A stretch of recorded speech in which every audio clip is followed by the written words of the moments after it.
Now, from the Low Country's news leader, this is Live 5 News. Right now at 5:30, we're days away from the Memorial Day weekend and with a potential chance for storms.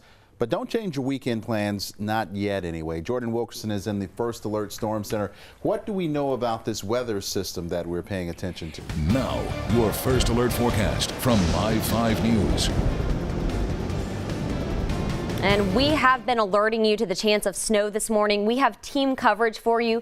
Meteorologist Joey Sovine is live right now on Snow Watch in Somerville. But first, our meteorologist Sergey Galindo going to explain how the forecast has changed a little while you were sleeping. Sergey? Live 5 News starts now with live coverage of the 39th annual Cooper River Bridge Run.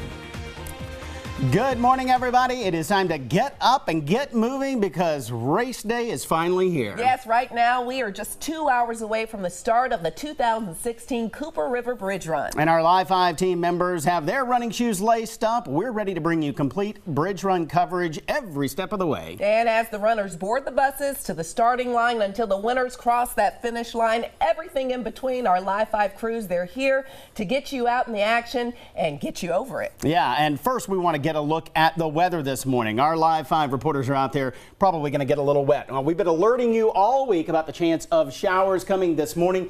Jordan Wilkerson is here. We see it passing by on the radar. Everybody's been dealing with this really since last night. Right. How do we look this morning? Now, from the Low Country's news leader, this is Live 5 News. Right now on Live 5 News at noon, can you help police identify these two men, what they are wanted for? And lots of sunshine here at the lunchtime hour. Temperature starting to warm up, but we are tracking the potential of 100-degree heat later this week. I'll have the details coming up. And city leaders could give the okay today to a compromise plan for the Sergeant Jasper site. What's being discussed? Happening right now. I want to show you this live look. 526 right near the Long Point Road exit is completely backed up, and that's all because of changes at the Wando terminal. Breaking news right now. In the last few minutes, a judge decided he will not change the trial date for former North Charleston police officer Michael Slager. Slager charged in the shooting death of Walter Scott in April of last year. During a hearing this morning that just ended, prosecutor Scarlett Wilson told the judge Slager's trial will be going on at the same time as accused Emmanuel AME church shooter Dylan Roof's federal trial. Wilson noted that Slager's attorney, Andy Savage, also represents some of the victims' family members and survivors of the church shooting. But Judge Clifton Newman said if for some reason Slager's trial date is disrupted, he will assess that at a later time. So he kept the trial date the same. It's scheduled to begin October 31st. That just in. Now, this crime alert right now in West Ashley. Charleston police need your help to identify the two men you see here on your screen. The one on the left is accused of burglary at Pelican Snowballs. That's on Highway 61, West Ashley. It happened on June 15th. Police say this man on the left was seen earlier talking to the man you see on the right at the Circle K on Sam Rittenberg Boulevard.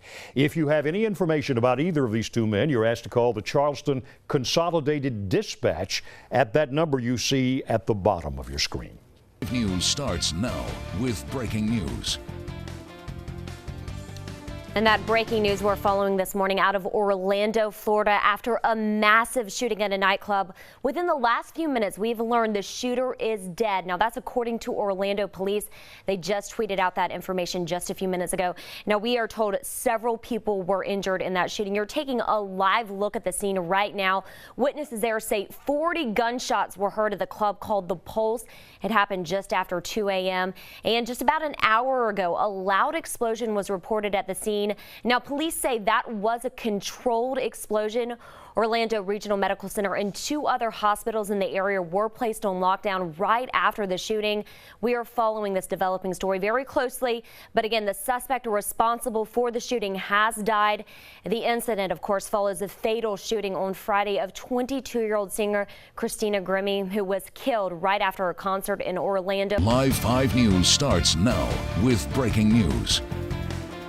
And continuing to follow breaking news we first brought to you last night at 11. Right now, many are mourning the death of Pat Conroy. Overnight, a Citadel official confirmed the best-selling author and Citadel grad passed away.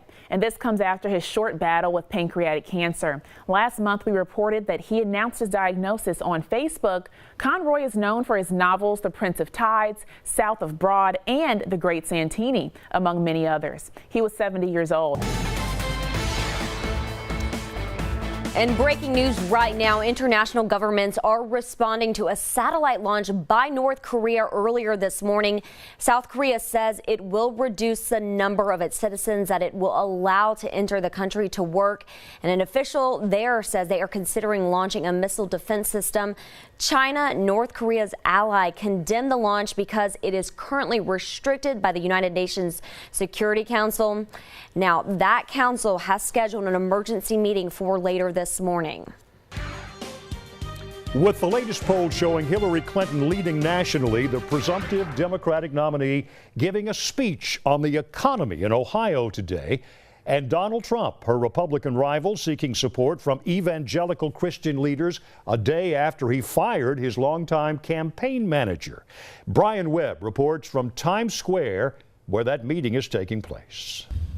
We have Hot Talkers this afternoon. Governor Nikki Haley expected to sign a bill banning abortions at 20 weeks. The act was passed by Republican lawmakers last year in the state house. State senators added exceptions for rape, incest, and severe fetal anomalies, but a conference committee later dropped the exceptions for rape and incest. The Senate approved the revised bill 2 weeks ago, and the House passed it yesterday. Also in our Hot Talkers this afternoon, the Obama administration introducing new rules that will require businesses to pay more overtime.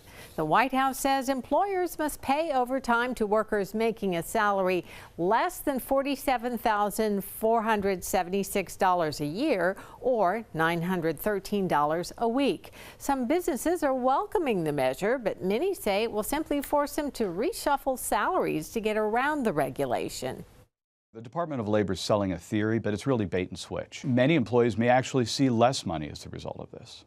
The new rules are set to take effect December 1st. It's expected to cover 35% of salaried workers. Right now, the current rules only cover 7%.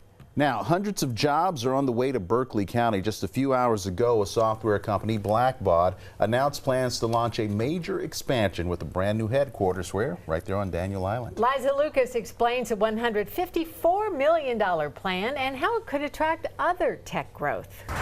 Coming up, the high cost of living here in the Lowcountry, the struggles of today's housing market, new at 6.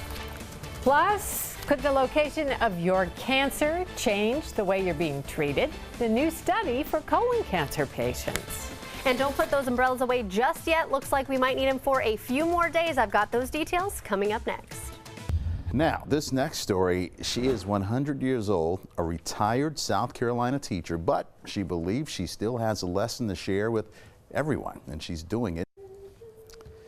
Wow, way to go. We fall down, but we get back up. Coburn is now waiting for the Guinness Book of World Records to confirm the record. Next at 5:30, the new fitness technique that's putting a spin on taking a bike to work.